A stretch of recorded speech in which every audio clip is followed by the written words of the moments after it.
Dr. Adrian Moore stood motionless in the dimly lit lab, eyes fixed on rows of small glass containers aligned on a metal shelf. Each contained a murky fluid swirling with possibility.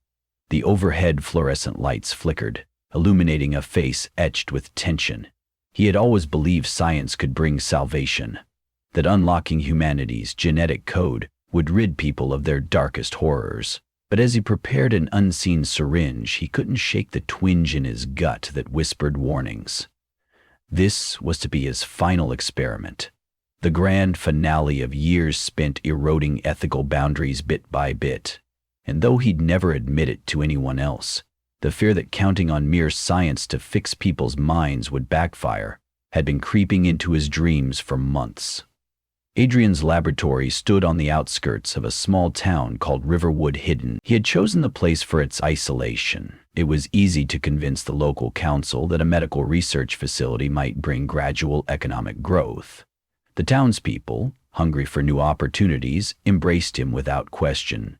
In the first few months, they considered him a gentle soul. He listened to complaints about the local water supply, he donated small sums to the school, and he smiled politely at the bakery each time he ordered his morning coffee. Joe suspected that beneath those white lab coats and carefully chosen words seethed a man pursuing radical breakthroughs. His chosen focus was emotional genetic modification, a concept that instantly soured any legitimate scientific boards he approached. Adrian was convinced emotions were not only shaped by environment, but also carried within strands of DNA. He reasoned that, with enough precision, one could manipulate the genetic triggers to eliminate debilitating fear or, paradoxically, intensify it. His diaries recorded increasingly audacious theories. Eventually, under private sponsorship, he took matters into his own hands. He began by testing on rodents, altering genes related to fear responses. The initial results were promising. Some animals no longer exhibited caution even when threatened. Others would freeze at the faintest sound. Encouraged, he proceeded to experiment on volunteer subjects, drifters outside Riverwood Hidden. Though these trials took place clandestinely, they fueled his self-assured illusions. Then, one night, as a delirium of ambition flooded his mind, he decided to attempt a more comprehensive test on the unsuspecting population he lived among. If he could shape the entire emotional profile of an entire town, proving his theory conclusively, how big would that breakthrough be? He started administering early prototypes in subtle ways. He manipulated the water supply to integrate a minor genetic adjuvant. People continued to drink and cook. They carried on with their daily lives, unaware that something sinister crept into their cells. The adjustments were slow. A few reported stranger dreams, nightmares even, or feelings of unprovoked anxiety. The local clinic, seeing a spike in insomnia, attributed it to stress or the changing weather. Adrian noted each complaint in his lab journal, excited at the changes, yet disappointed at the mildness of the effect. So, he refined the formula, injecting it directly into something more pervasive. Perhaps the local produce, or the bushels of apples from the orchard outside of town. It became a grotesque dance, each step weaving fear into dozens of unsuspecting hearts.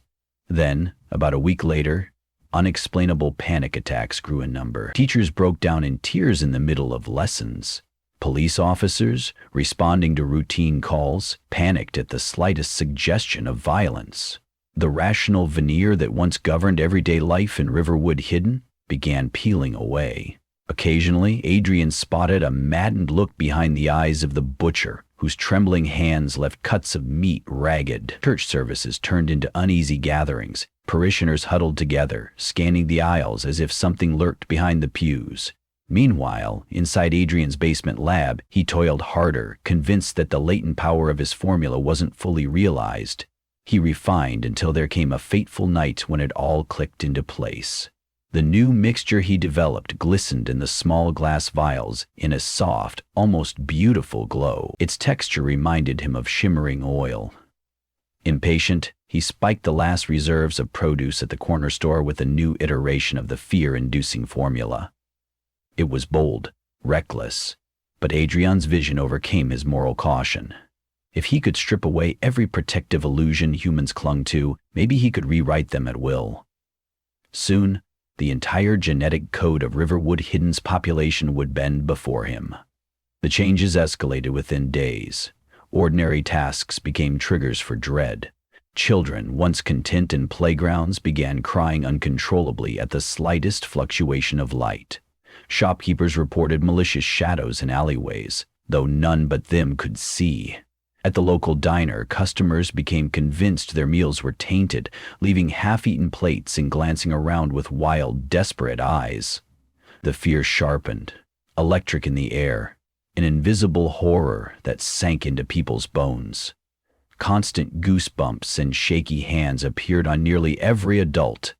Neighbors taped their windows shut and locked themselves in. A hair's breadth away from panic, the entire town collectively stumbled through day and night.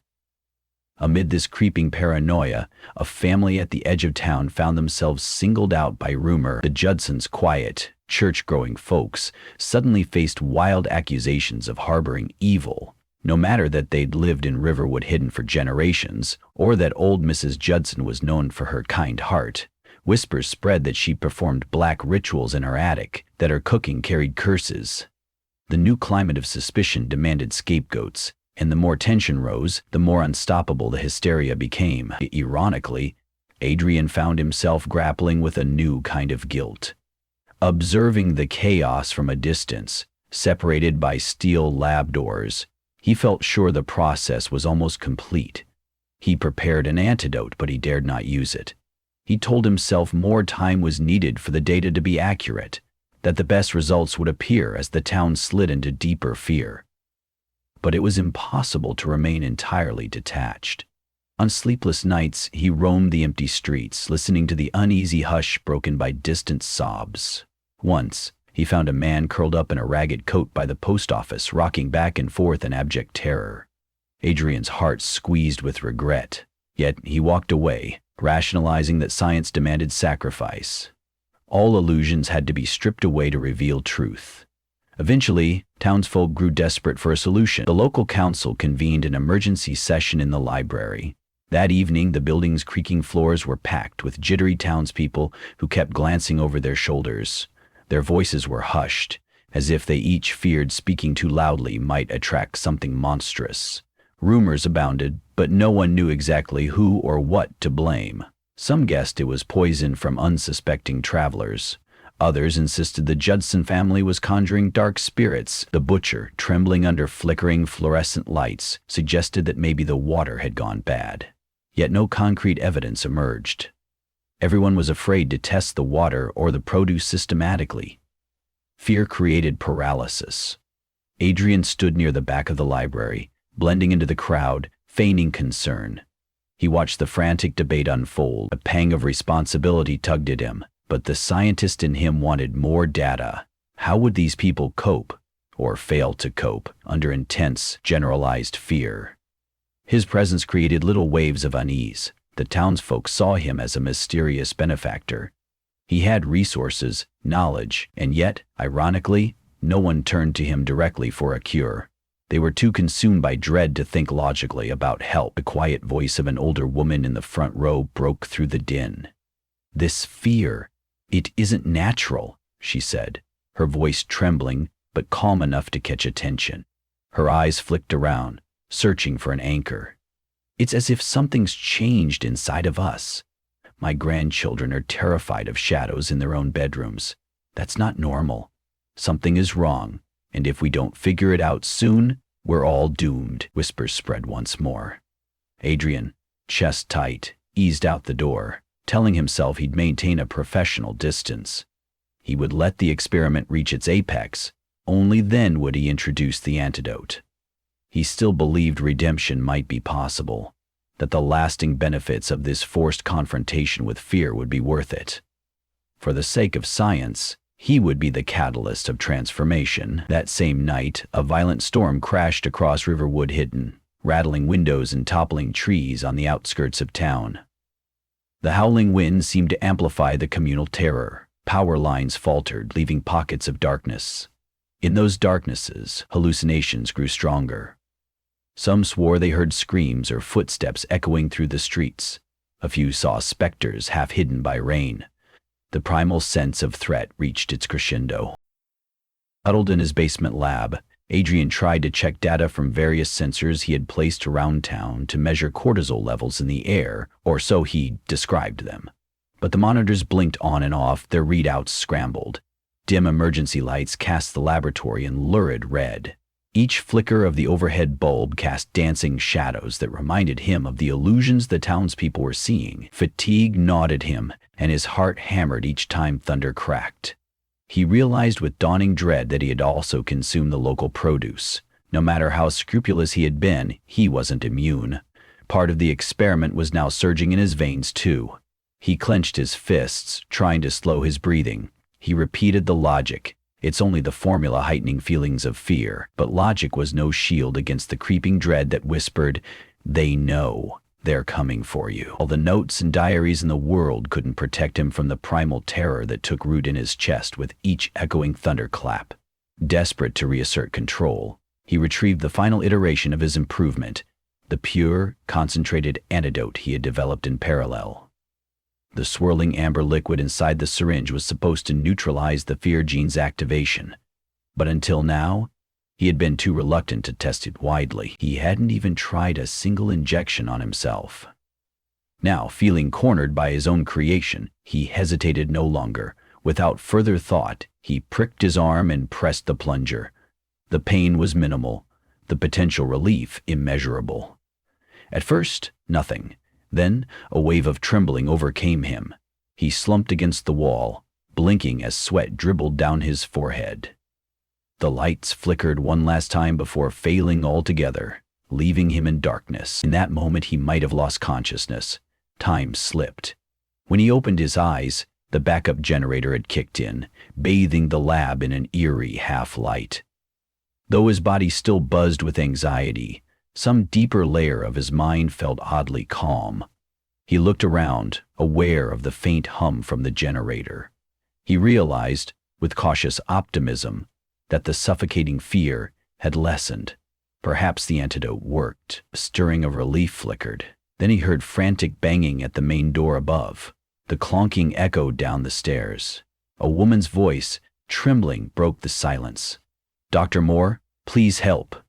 Adrian recognized her as Lydia Cross, a local teacher who had visited the lab once before to request a donation for some science books. He climbed the stairs, opened the door, and found her drenched in rain, hair plastered against her face. Behind her stood 3 other townspeople, expressions wild with an almost feverish terror. They filed in, stammering over each other. "Dr. Moore," Lydia gasped, We think someone's poisoning us. Everyone's terrified. We can't sleep, can't think, can't." She shook her head, tears glistening. "We heard you might have some medicine we can use." Panic etched all their features, hands trembling. Adrian swallowed, feeling a sense of responsibility settle like a heavy anchor in his gut. "Come downstairs," he said, forcing calm into his voice. "I have something that might help."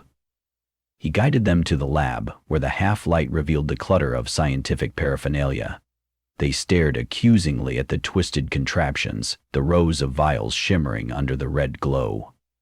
Adrian forced himself not to show guilt. He stepped over scattered papers, rummaging through a locked cabinet until he found 4 syringes of the amber antidote. They waited in silence, except for the dripping of water from Lydia's coat. A communal hush lay between them, as if each wondered, in a subdued corner of their minds, whether they could trust him. Moments later, he administered the injections to Lydia, then to the others. He explained only that it was a special serum to counteract the unknown toxins in the environment. Nervous to witness the result, Adrian stood back. At first their eyes remained wide, continued to flick around in suspicion, but after a minute or two the tension in their shoulders eased, fractionally. One of them, Christopher, who ran the hardware store, took a shaky deep breath. I don't feel the weight like I did before," he said, kneading his fingers. "It's still there, but not crushing me." He looked at Adrian, relief sliding across his face. "Is that it? Has something changed?" "It should help," Adrian said, voice wavering. "Give it time." He tried to conceal the swirling dread inside. He had no illusions about what this meant. He had effectively confirmed to himself that his experiment was the cause, even if they hadn't directly accused him. Perhaps the next step would be to distribute the antidote to everyone. But how could the entire town trust him now? They'd inevitably want an explanation. And so, a deeper sense of foreboding took hold. As though summoned by this very thought, Christopher's brow crinkled. "Wait, Dr. Moore," he said, stepping forward. "How did you get this antidote so fast?" "Unless—" Lydia's eyes narrowed, suspicion flaring again. Quietly, she said, "You knew something like this could happen." Adrian's mind raced. The tension in the lab soared. The overhead flicker cast their shadows into warped shapes. He tried to form words of reassurance, but any excuse he could conjure sounded hollow even to himself. The cries of desperation outside, the storm's echoes, hammered at the walls of his rational facade. Finally he mumbled, "I was working on a treatment in case of emergencies." "Contamination from what?" asked another man, voice cracking. The hush deepened as they waited for an answer. Adrian's voice failed momentarily. He cleared his throat and tried again. "Look, it was an experiment gone wrong. You must believe me. I never intended things to reach this level. I was trying to manipulate—" He paused, unable to cloak his words in half-truths any longer.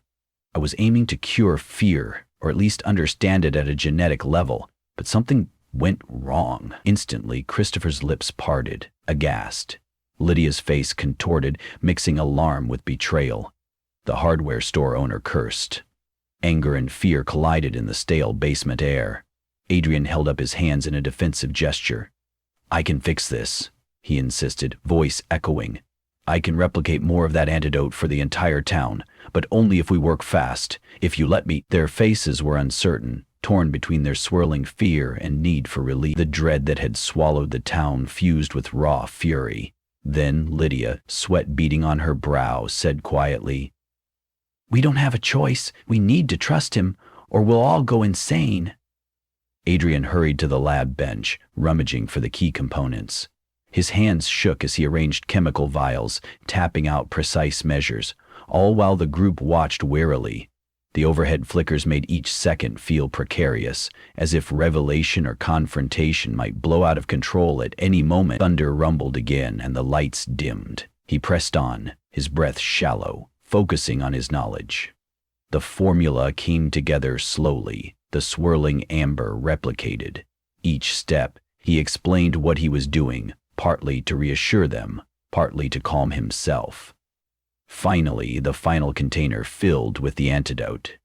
"We can get more supplies from the clinic," Adrian said. "We'll produce enough for everyone by morning if we begin now." Then he paused, dizzy with the realization that the entire fiasco had unfolded from the same unstoppable ambition that once drove him. He gestured for them to follow him out of the basement. They braved the raging storm, the boots of their small group splashing through puddles along the street. The town lay in hushed darkness, windows boarded, doors locked. Inside some homes, whimpers and frantic sobs sounded through the night. An occasional flash of lightning outlined the shape of twisted trees. As they neared the clinic, they spotted a woman stumbling out the entrance, tears streaming down her face. She nearly collapsed at their feet. "Please, help," she choked. "My friend is convinced there's a demon in the ward. She won't let anyone near. She's barricaded inside with a nurse." Her words trembled with terror and confusion, yet it was the same mania that had infected the entire town.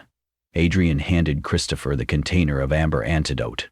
"Go with them to calm whomever you can," he said. "Inject them if they'll let you. We'll start distributing to anyone who's willing."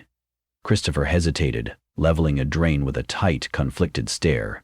Then he nodded, as if deciding that saving lives outweighed his suspicion. He hurried inside the clinic with the others, leaving Adrian momentarily alone with Lydia in the dark street. Another bolt of lightning revealed Lydia's expression, caught between anger and sympathy. Rain pelted them both, soaking through their clothes. She pressed her lips together. "Adrian," she said finally, addressing him by his first name for once. It was a monstrous experiment. Then, in a subdued tone, "But you might be our only hope right now." Adrian nodded, feeling shame coil tighter. "I'll do whatever it takes." They quickly crossed to the pharmacy room at the rear of the clinic.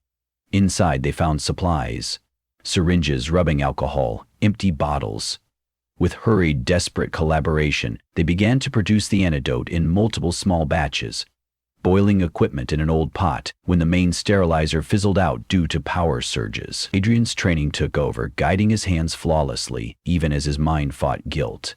Lydia assisted, measuring and mixing in near silence. As the night wore on, more townspeople found their way inside the clinic. Word spread that Dr. Moore had discovered a cure, no matter that he'd inadvertently caused the outbreak of fear in the first place. The mob mentality returned in waves, some urging others to accept the injection, others still suspicious and calling for Adrian's arrest. A few, so consumed by paranoia, fled without listening, convinced it was another trap. Others demanded immediate cures for their family, shoving forward in near hysteria. By dawn, the storm's fury had subsided. The clinic's corridors were filled with exhausted bodies draped in blankets. Some slept restlessly, others paced, watching every move. Adrian, pale from fatigue, had administered countless injections. The hush that replaced the panic was eerie. Sunlight crept over the windowsills, illuminating anxious faces. Lydia glided from bed to bed, checking on those who had been dosed. Sporadic smiles of relief mingled with uncertain glances. Christopher emerged from a back ward. "The patients in there are calmer," he reported. Then he looked back at Adrian. "What about the rest of the town? We obviously haven't gotten to everyone." "We'll have to go door to door," Adrian said. "Anyone locked in fear must be given a choice, but we can't force them. Some might lash out violently." He sighed, glancing at the amber fluid in a large pump bottle on a makeshift rolling cart, ready for distribution. Shoulders stiff with tension, Adrian hovered at the threshold of the front entrance, gazing at Riverwood, hidden in the milky morning light. Even from here, he sensed that many were still trapped in the nightmares he had unleashed. He recalled the crazed look in the butcher's eyes, the haunted teacher sobbing in the empty school hallway, the suspicious glances exchanged at the emergency council meeting. They had all become hostages of fear, and in a twisted way, so had he. Without a word, Lydia stepped forward and touched his arm gently. "We'll fix this," she said, and although her voice wavered, a thin thread of resolve was there. Adrian nodded, swallowing thickly. He took a deeper breath than he'd had all night. Casting a final look at the sleepless faces behind him, he steeled himself. Together with a small team carrying supplies, they stepped out, preparing to walk the hushed streets, to knock on doors, to confront the damage wrought by his final experiment, one person at a time. Fear would not give up easily, but neither, it seemed, would they. As he marched onward, explaining to each shaking, suspicious neighbor that they had a chance to break free of the terror, Adrian felt time stretching. Would this day mark the beginning of healing, or would bitter resentment linger, turning him into a pariah? In the distance, somewhere near the old orchard, a dog began barking, its frantic yelps echoing. Another jagged memory of guilt needled Adrian. He gripped the rolling cart's handle more firmly. Apologies might never suffice. He knew some horrors could not simply be erased by an antidote. Yet the townsfolk needed him now, and he needed their faint sliver of trust. With each injection, with each sign of relief blossoming in a face previously etched by terror, maybe the unwritten pages of Riverwood Hidden's history would speak of redemption instead of condemnation. Adrian's steps felt heavier with each passing moment, but the swirl of looming dread that had wrapped his mind was gradually releasing him. A glimmer of hope surfaced, tenuous and fragile, but present nonetheless. He knocked on a door. Another frightened family appeared, trembling, eyes wide. He gently extended the antidote. The father's gaze flickered from suspicion to half-relieved acceptance. Adrian's final experiment had tested the limits of fear, and now, at last, he hoped to harness the redemption locked within that terrible knowledge. He closed his eyes for a moment, letting his breath even out. Then he leaned forward, gently pressed the syringe to the father's arm, and prayed it would be enough.